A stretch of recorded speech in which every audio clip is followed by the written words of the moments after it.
Good morning and welcome to Chassidus in the morning. Kuntres Hatefila, starting a new parak Yud Gimel. This is good. We're going good, and yeah, okay. So, just what we're going to talk about today is, again, as I've talked about a few times already, that the Rebbe Rashab is talking to specific groups of Chassidim with specific issues at his time, and we have to see how it applies it to ourselves. So today is a perfect example that what he's talking about is not necessarily the level that we're holding in a certain sense, but the idea, what he's saying, it's a phenomenal idea, and I'll tell it outside in short. And it's essentially, in order to work on ourselves, and you can also see the process of what we're talking about. Last parak, Yud Beis, Yud Alf is telling you about the steps you need to do, or Yud tells you you can do it. Yud Alf tells you the steps. Yud Beis tells you what's getting in the way of that. So we're continuing sort of in that way. So in Yud Beis said we don't realize that you think you're good, so you don't want to work on yourself. You don't realize you need to work on yourself. Yud Gimel is you are working on yourself, but it's not working because you're not being specific enough. And that's what we're going to talk about. And this is a very fundamental thing, that when you want to work on yourself, you need to recognize the details of what it is that you need to be working on. And just make sure spotlighted. And let's go. Parak Yud Gimel, page 130. Yes, this is good. And I hope maybe we had to finish it today. Okay, let's go. Refining one's personality. Failure to refine one's character results from paying attention to all the specific divisions of evil. Rectifying natural dispositions. Now, another virulent sickness afflicting some of Anash, so another big issue when it comes to not having the desired effects from davening. And here he's talking about levels of people that they daven and they put in the effort and they do all the right things, but it's still not working. Let's see. Those who serve God with their minds and hearts during prayer, but nonetheless, these individuals have failed to benefit their souls through their avodah, to purify and rectify the natural dispositions in accord with each person's own nature. A number of their character traits are most wicked and despicable, meaning they daven, they put in all the effort, but still there's plenty of things that need to be working on that they're not. And he explains in the brackets how good the davening is. Those who serve God with a true service do so with deep delving concentration, binding themselves to the essence of godliness within a concept, as explained above, as is explained in the beginning chapters. So when they learn Chassidus, they're really delving into the concept and thinking not just the intellectual idea of it, but what does it actually mean to me? Are very unlikely, however, to fall victim to this disease. For possessing a genuine self-perception of the concept's intrinsic godliness, but so he's talking about the case of being the people that they learn and they really think, what does it mean to me? So then they have a less chance of this issue happening, because they sense perception of the concept's intrinsic godliness. They are sensitive also to its antithesis, to all types of evil of the natural soul that oppose godliness. So therefore, they have that sensitivity, so then they can be very sensitive to recognize when it's coming from the wrong place. Such people have absolute no desire for evil. They vanquish evil and subdue it. This malady is more prevalent among those who serve God in the second manner, on an external level. Namely, they concentrate only on the cognitive aspects of the concept, as opposed to the godly essence. And the half-word excitation is derived only from the concept's condensed conclusion, as explained earlier. And as we're going to learn in the beginning chapters, basically what he's saying is that the issue comes is that there's essentially two ways of learning Chassidus, or really anything. One of them is that this is elikus, this is godliness, and there's a godly message here, and what is that message, and how can I connect to that? And the other way is the intellectual aspect of this. Is so intellectual, this is interesting. This is geschmack. It's like, how can it be that Atzilus comes down in this world? And then the Chassidus gives a good answer. You're like, that's such an interesting answer. How can that happen? That's so cool. But so you're not connecting with the godliness in the concept. You're just connecting with intellectual aspects. The whatever you called it. Anyway, the cognitive aspect of it. And therefore, in the end, also you just want what's the take-home message? What's the short version of it?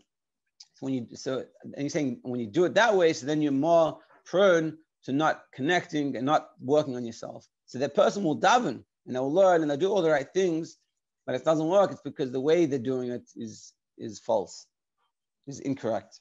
Knowing all the details of one's own evil. And this is the point. It's beautiful. The cause for this disease is thus. A major principle in Avodah is that the individual must recognize all the details of the various grades of evil that exist within him. It must know what needs to be rectified. For the natural soul has various grades of evil that differ from one person to the next, i.e., whatever negative traits that are manifest and most forceful within oneself. This varies within the particular portion assigned to the person in the purification of the world, this being the primary purpose of his soul's descent into this world, to purify and rectify the evil traits. This is such a powerful paragraph. So he's saying two important things. One is, the reason why this person doesn't have the right effect is because they're not working on themselves efficiently, properly, because they're not recognizing what the issues actually are. It's easy to say, and this is what we do a lot of times, and I remember when I was in Yeshiva and I'd go to Foray and I get all excited and I'd say, I want to be different. I want my life to be better. I don't want to be this way. I want to be different. And that's nice and it's good, but that doesn't give you the tools to actually change. You need to be very, very specific, as specific as possible. What's the thing that I'm going to change? What is the issue? Not, I wake up late. So let's get into details. What does it mean you wake up late? What time are you waking up? Why are you waking up so late? What time did you go to bed? Why are you going to bed so late? What's causing you to do that? And figure out and go down the rabbit hole of the issues and figure out the details of it. And also when it comes to making the achlata to work on it, the achlata has to be very specific, and he'll talk about this. So that's one main point, that when we come to work on ourselves, we want to work on ourselves, we have to be very specific about what the issues are. And not just, I'm not interested, I want to be more interested. It's true and it's nice, but it's not enough. It's not enough to change you. And the second important point is that the whole purpose of us being here is, and this is why the neshama comes down, is to do this, which is crazy. We think, I'm not good because I have all these problems. The whole purpose of the neshama coming down here is that you have problems and we need to fix it. We need to work on it. When you try to work on these problems, that's the whole, you're fulfilling creation, the purpose of creation right there. And specifically your own, because everyone has their own issues.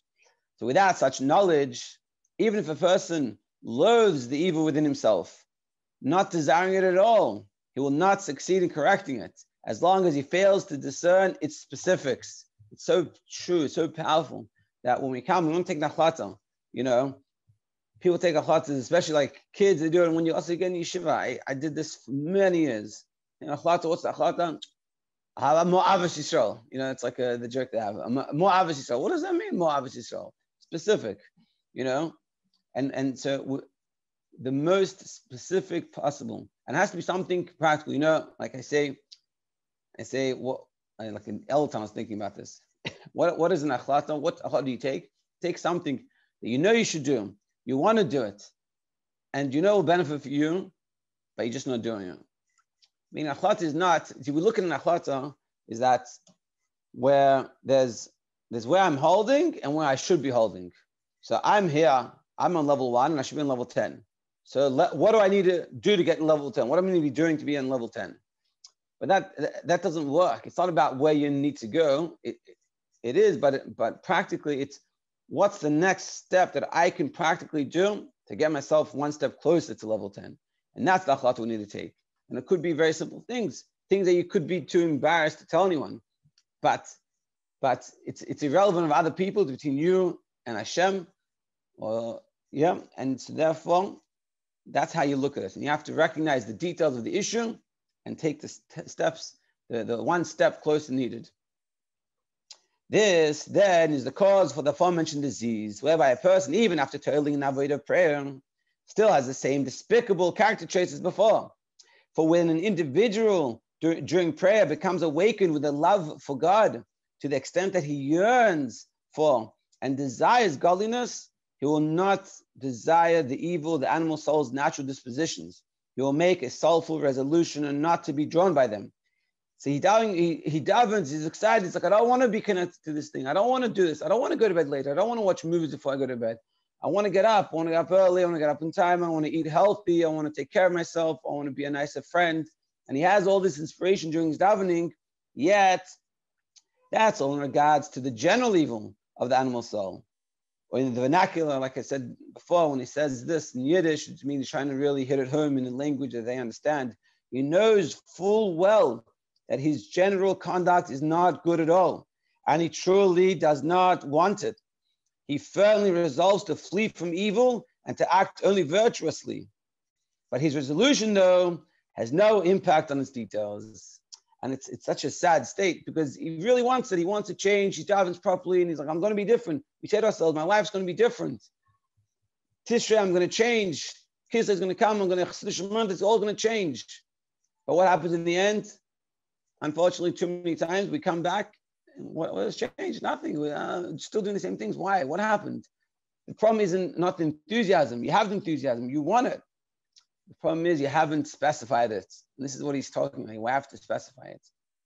Therefore, later on, when a particular negative trait is aroused, such as anger or the like, or when some desire or lust is awakened, he will be unable to restrain himself. In addition, when his attention is diverted, he may act out of habit and nature, forgetting his early resolution. For to begin with, he never actually subdued this particular trait, and his general resolve to eschew evil is of no help to him in subduing a specific evil trait. So he's saying there's a few issues, because later on, when it comes to the situation, you said, I want to be different, I want life to be better. But when it comes to that situation, you don't have the tools. Because either you forget about what you talked about, or you haven't really worked on it, or you haven't detailed it.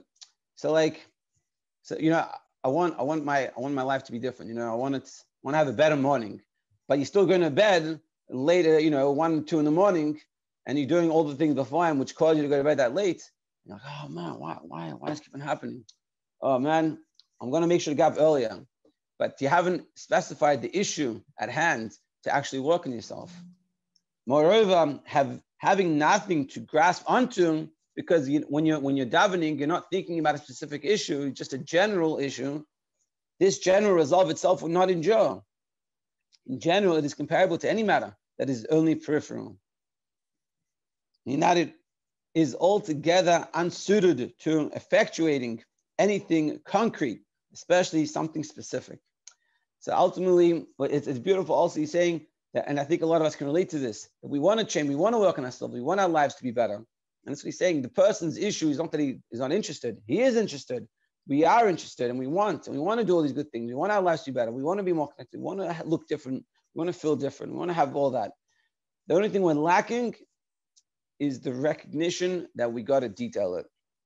We got to find the details, what it is, and really like what specifically do I need to be working on? And that specifics should be, in my opinion, small things. It doesn't have to be large things. It can be making sure to turn off my phone make sure my phone is off in the morning until I've finished davening. It could be recognizing why am I going to bed so late and what can I do to change that? And what's one little thing I can do to change that? And again, the achlot is not where I am and where I should be, but where I am, where I should be, and what's the next step that I can do to take myself a little bit closer. What's the time? Yeah, we can finish. We're finished. Subduing a single evil trait. And what we're going to end up saying, he's saying, and again, it's so beautiful because you think like these Chassidim of the Rebbe Rashab are like way above and beyond us, but the way he talks is exactly like us. And at the end of he's saying, the last thing he's going to say is that it takes time. Don't freak out that it's not working. It takes time. Work on it slowly, and it will come. In contrast, the bottom page 132, subduing a single evil trait. In contrast, and this is the way to do it, when a person is cognizant of a specific emotion that needs to be rectified with all the various divisions of evil it comprises, so you recognize an issue, or let's say an emotion, that you get very emotionally frustrated when you talk about money, for example, it's a good one. But you recognize, so what you do, you sit there and you think about it. What does it bother me? How does it play itself out? And when does it express itself? You look at all the details of it.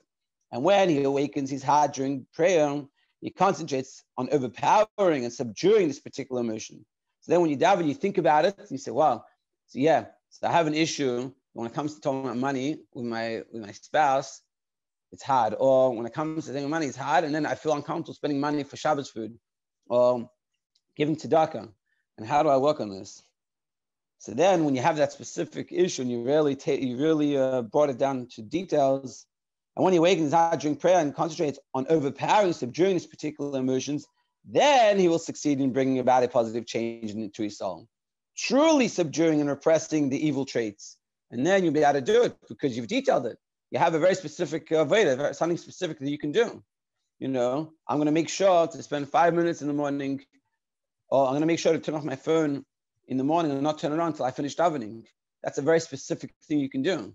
And really it comes together with knowing the specifics of the issue. Afterwards, when this specific trait is aroused, he in fact will control himself and not to actualize it on account of the firm resolution he made during prayer regarding the specific trait. So therefore, when it comes to the situation after, you have to deal with it, like the tzedakah case and having to give tzedakah, you'll be able to do it. Why? Because you've talked about this specific issue. So when the issue comes, I've been prepared for this. I know what's going to happen. And when being with David, when we were inspired, we made a resolution to act in a certain way. So when that comes, we can do it. We've given ourselves the tools. His resolution will then endure and not be forgotten. It will ensure that he will refrain from acting on it. Moreover, his desire and lust for the natural and of the particular emotion will be weakened. And this, you have a desire for something that you've been working on and you've been detailing it in very specific. So then when it comes, it'll be easier.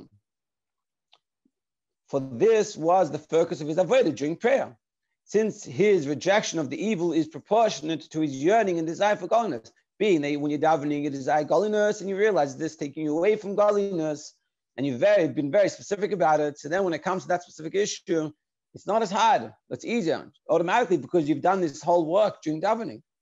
As explained above, understandably, following the above method once or twice will not suffice to overcome the negative traits. Rather, a person must exert himself frequently during several prayers until he succeeds in subduing a single trait. So he's telling you this beautiful idea, and he's saying, but you got to realize it's not going to happen in 1 or 2 times. It takes time, and every day you spend a week working on it, it'll change, but it'll change, and you'll be able to do with it, and you'll come to the situations that you've been struggling with for your whole life, and you'll be able to, and you'll see a difference, and you'll see it'll be much easier to deal with. The kitzur, the summary.